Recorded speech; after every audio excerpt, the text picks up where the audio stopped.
Meet Yanel, a single mother of two living in Zion, Illinois, while in med school seeking a better life for herself and her children. Zion, Illinois is a small town known for its Christian religion, local businesses, and welcoming environment. Zion was founded by John Alexander Dowie in 1901 and was meant to be a haven for those who believed in Christ. 8,431 miles away in Bihar, India, a young girl, Kisiani, struggles to help support her mom and dad along the way with 4 other siblings. Bihar is India's 12th largest state. It's on the northeastern side of the country and is known for its strong belief in Buddhism, empires, and ancient culture.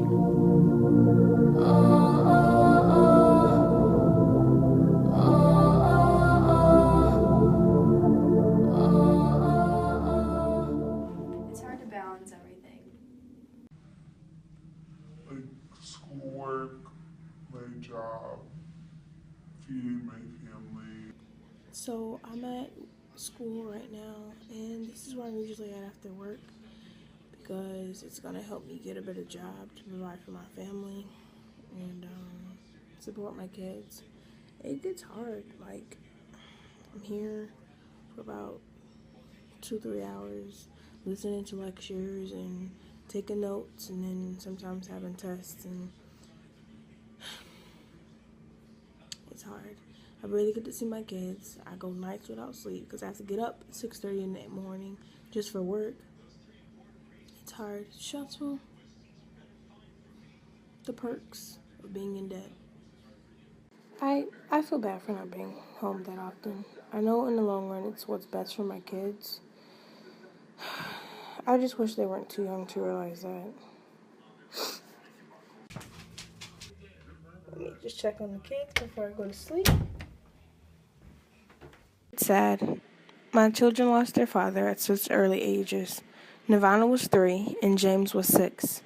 He lived for his children and put them before himself. Always. He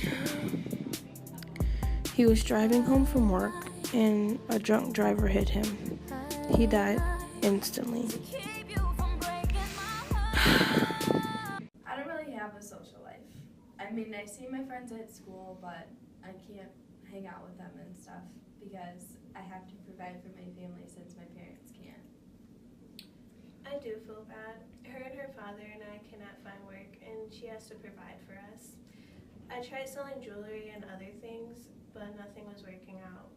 And before my husband had a job, I didn't need to work. It was my role to take care of the kids. Yeah, I lost my job as a fisherman a few months back and haven't been able to find work.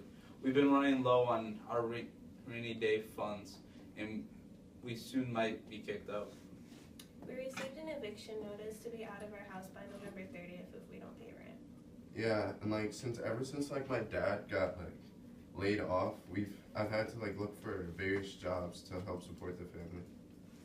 With India's inflation rate at 9.6%, their rupees is down in value and it is harder to make a living off any pay because people can purchase less with their rupees. Though they are in 2 different areas of the world, both families are affected by the inflation rate. Yanel is currently making under $40,000 a year and has a payment plan for almost everything she buys and has little money to spend on her children's needs and wants.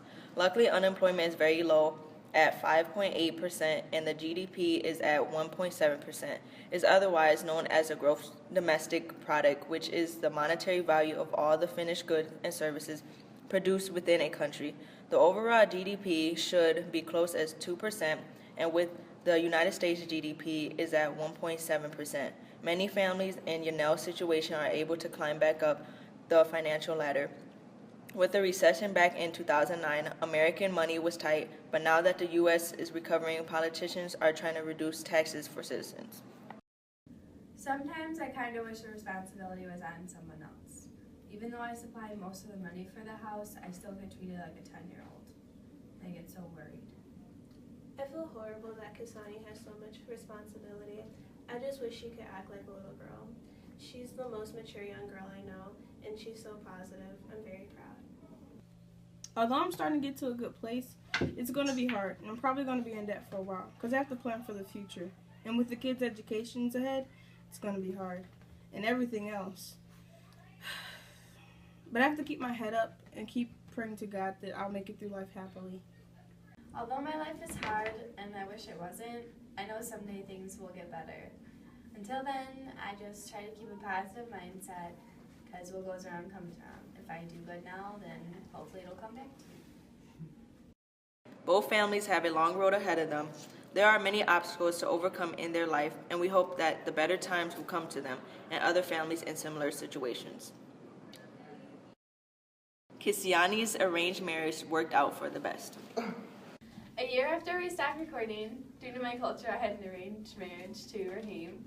We're expecting our first child, so we're trying to save up. My parents are doing better too. My dad found a job as a fisherman again, and my mom takes care of the children in our village. It may seem like a fairy tale story, but a little after we stopped recording, I was at the grocery store and I was paying in line, but I was short a few dollars and Ramel helped me out. And that's how we first met. It was love at first sight.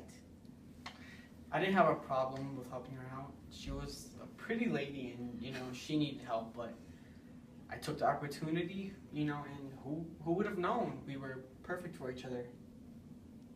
Both families went through their hard times, but from their feedback, it seems that they are much better. So even if you are rich in debt, there are still ways to conquer it.